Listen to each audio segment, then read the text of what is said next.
Father Felix, Father Daniel, Reverend Carlo, mga lingkod ng bayan ng simbahan, mga kaparokya at mga kadeboto ng ating mahal na Birhen del Pilar. Happy Fiesta po sa inyo lahat. At pakibati na yung nakatabi rin ng Happy Fiesta. At palapakan natin ang Panginoon at umanay na ng bikod sa ating pagkakaliwan. Tayo'y naririto, nagdiriwang lalo tigit ng kapistahan sa karangalan ng ating mahal na Birhen del Pilar dahil tayo'y nagpapasalamat.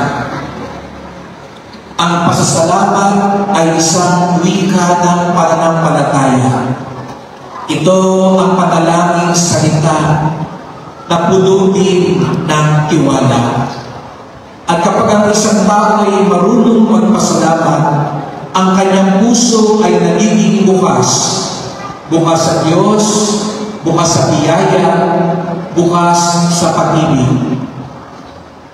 At sino pa ba ang masasabi natin, buwaran natin ng pasasalamat kung hindi ang ating mahal na ina, ang Birhen Maria? Ito po ang aking unang taon ng mga kapistahan at nagkataon o pinagadya na dito sa Bataan, damang-dama ang naguumapaw na pagmamahal ng Bataenyo sa mahal na Birhen Maria. Nagkataon sabay-sabay lahat ng piyesta. Kaya kahapon, nag-upisa akong aga sa Morong. Sabi ko nga sa kanila, hindi na ako makakabalik sa inyo kasi kailangan ko naman dito sa Pilar pumunta.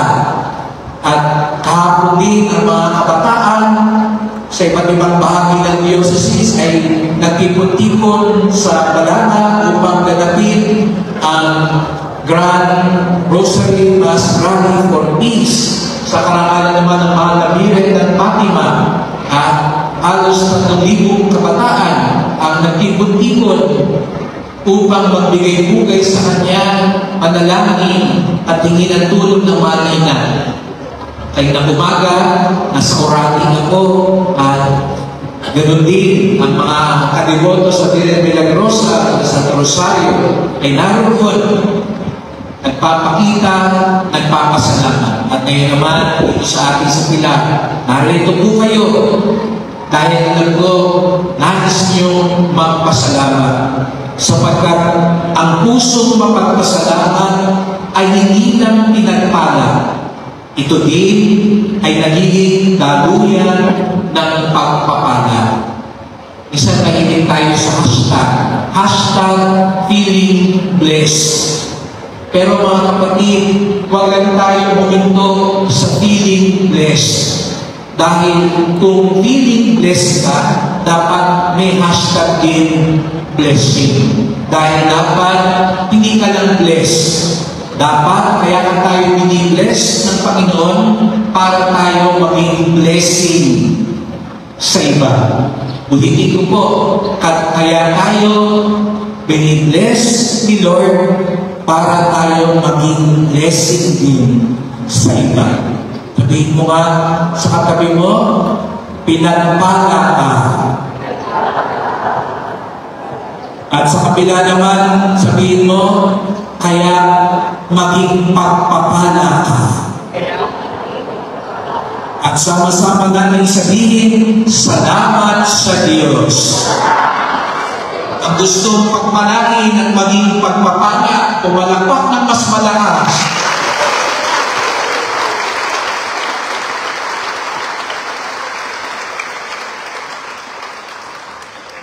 Pero ang tunay na makatatagpo ng pagpapala ay ang marunong magpasalamat.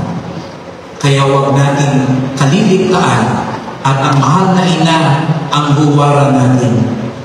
Si Maria, ang mahal na Birhen del Pilar, ang ina ng katatagan ng pananampalataya, ang tagapagturo natin ng pasasalamat.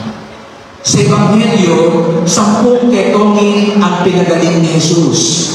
Ngunit isa lamang ang bumalik upang magpasalamat. Ang siyam ay tumanggap ng biyaya, ngunit nakalimot. Ang isa ay tumanggap ng biyaya, at nagbalik loob. Ang kanyang pasasalamat ay hindi lamang pagkilala sa kabutihan ng Diyos. Ito ay pag-amin na wala siyang sariling lakas, na ang lahat ay galing sa Diyos. Ang lahat ay biyaya mula sa Diyos na nagmamahal sa atin. Mga kapatid, kapag tayo marunong magpasalamat, ang ating puso ay naging bukas na sisidlan ng biyaya. At sa bawat salamat sa Diyos, ay may biyaya na dumadaloy, hindi lamang sa atin, kundi pati na rin sa ating kapwa. Ang mapagpasalamat na puso ay parang ilog kung saan dumadaloy ang tubig ng biyaya. Doon din sumisibol ang pag-asa ng iba. Noong si Santiago Apostol ay pagod, halos sumuko na sa pangangaral sa lupaing banyaga, nagpakita si Maria sa kanya. Nakatayo sa ibabaw ng isang haliging marmol. Hindi siya dumating upang magpahayag ng himala, kundi upang magpaalala ng presensya ng Diyos na hindi nawawala. Ang haliging iyon ay naging tanda ng katatagan ng pananampalataya, at ang tinig ni Maria ang nagpaalab sa pag-asa ni Santiago. Ganyan din si Maria sa ating buhay. Ang haliging hindi natitinag sa gitna ng bagyo. Nang siya'y magdalang tao, sinabi niya, ginagawa ng Diyos ang dakilang bagay sa atin. Pasasalamat niyo, hindi dahil magaling ang kanyang tatakin, kung hindi dahil alam niya ang Diyos ay tapat. Hindi ba yan din ang sinabi ni San Pablo sa ikalawang pagbasa? Sa gitna ng maraming mga paghihirap at pagsubok, nananatiling tapat si Kristo. Kung kaya nga, maaari tayong magpasalamat at magtiwala. Huwag lang tayo magpasalamat kapag maginhawa ang buhay. Magpasalamat tayo tuwinan, sapagkat gaya ng sabi ko kanina, ang pusong mapagpasalamat ang tunay na pagpapalain, sapagkat ang pusong mapagpasalamat laging natutuklasan sa hirap at ginawa, sa kalusugan o karamdaman, sa kawalan o karamihan, matatagpuan pa rin ang pagpapala ng Diyos. Nang si Maria ay tumindig sa paanan ng krus, ang kanyang puso ay dumurgo, ngunit hindi bumigay. Tahimik siya na nanatili sapagkat ang kanyang pananampalataya na kaugat sa pasasalamat, hindi lang sa pakiramdam. Ulitin ko, kaya mapagpasalamat si Maria, hindi ito nakabatay sa pakiramdam. Kaya isa tayo natin magpasalamat kasi hindi natin ramdam, hindi ko feel, bakit ako magsisimba, bakit ako magpapasalamat. Pero para kay Maria, hindi ito nakabatay sa pakiramdam. Nakabatay ito sa pagtitiwala niya sa katapatan ng Diyos. Ang haligi ng kanyang lakas ay ang kababaang loob ng isang pusong marunong magpasalamat kahit sa gitna ng paghihirap. Ang mapagpasalamat na tao ay parang haligi sa simbahan ng sangkatauhan.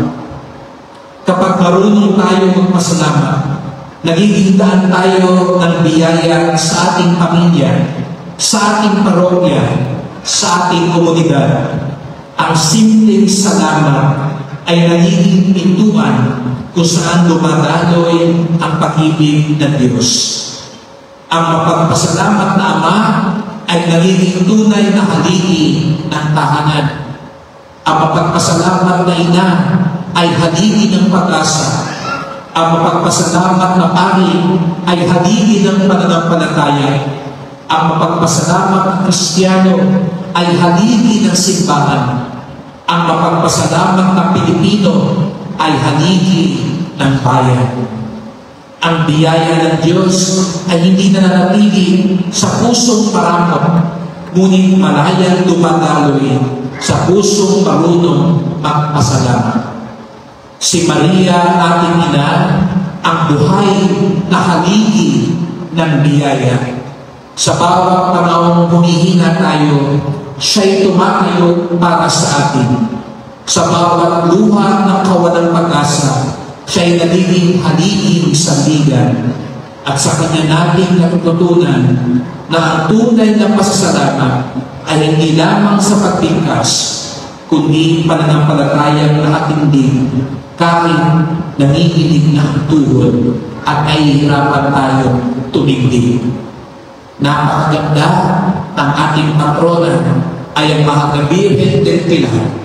At tuwing nakikita natin ang haliging tinutuntuman ng Mahal na Ina kung saan siya nagpakita, tayo rin ay tinatawag tumingin sa Kanya at ang haliging yan ay maging tanda, maging pillar of faith, pillar of strength, pillar of grace. Dahil kung nasaan naroon si Maria, naroon din ang presensya ng Diyos na hindi bumibitiw sa atin at nananatiling tapat. Kaya nga, lagi tayong may dahilan na magpasalamat. Kaya nga, linggo-linggo, nagpupunta tayo sa simbahan para magsimba.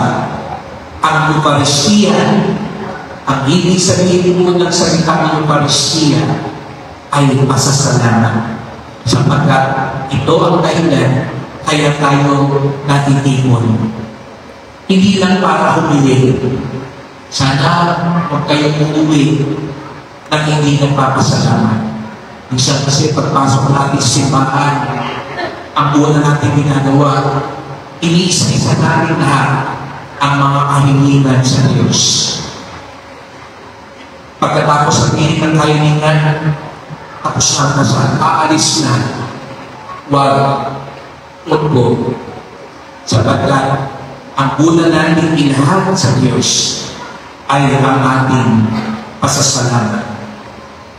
Dito, hindi lamang tayo tumatanggap ng biyaya, tayo mismo sa misa ay nagiging biyaya.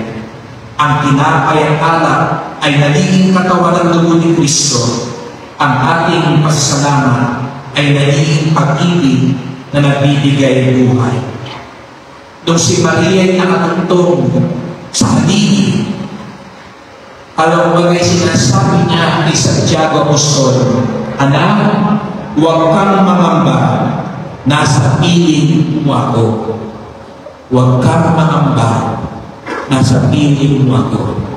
At yan din ngayon ang sinasabi niya sa bawat isa sa atin. Siguro mga ngayon may nagsisimba, bigat na bigat ka sa buhay. Siguro sabihin mo kay Lord, kota na ako sa mga problema. Hindi pa nga ako sa isa, meron na namang isa. Pagod na po ako, hirap na po ako. Baka may nagsisimba ngayon, napalpad ka lang. Gusto mo nang sumuko sa buhay. Katulad ng pagpapakita ng bagay na sinasabi niya sa atin, huwag kang mangamba, kapiling mo ako. Mga kapatid, ang pasasalamat ay hindi lamang isang magandang asal.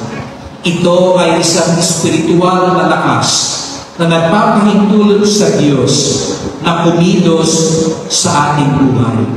Kaya nga sa pagdiriwang nito ng Mahal na Birhen del Pilar, hilingin natin na ating puso ay maging tulad sa Kanya, matatag, mapagpasalamat at bukas sa biyaya ng Diyos. At kapag tayo nagsasabing salamat sa Diyos, nawa ito'y maging paanyaya rin na masabi natin, Panginoon, dumaloy ka sa aking buhay, gamitin mo din ako bilang daluyan ng iyong pagpapala. Sapagkat hindi lang tayo pinagpala ng Diyos, tayo rin ay tinatawag na maging pagpapala ng Diyos. Kaya mamaya, pag-uwi ninyo, pag nagpalit kayo ng status update, huwag nyo lang ilagay #feeling blessed. Ilagay nyo rin #blessing. Because you are blessed to become a blessing, katulad ng Maria. Mahal na Birhen del Pilar, haligi ng aming pananampalataya, turuan mo kaming maging mga anak na mapagpasalamat sa Diyos. Sa oras ng panghihina, patatagin mo kami. Sa gitna ng mga pagsubok, ipaalala mong naririyan ka. At sa bawat biyaya aming natatanggap, turuan mo kaming ibahagi ito ng may pusong puno ng pasasalamat. Mahal na Birhen del Pilar, ipanalangin mo kami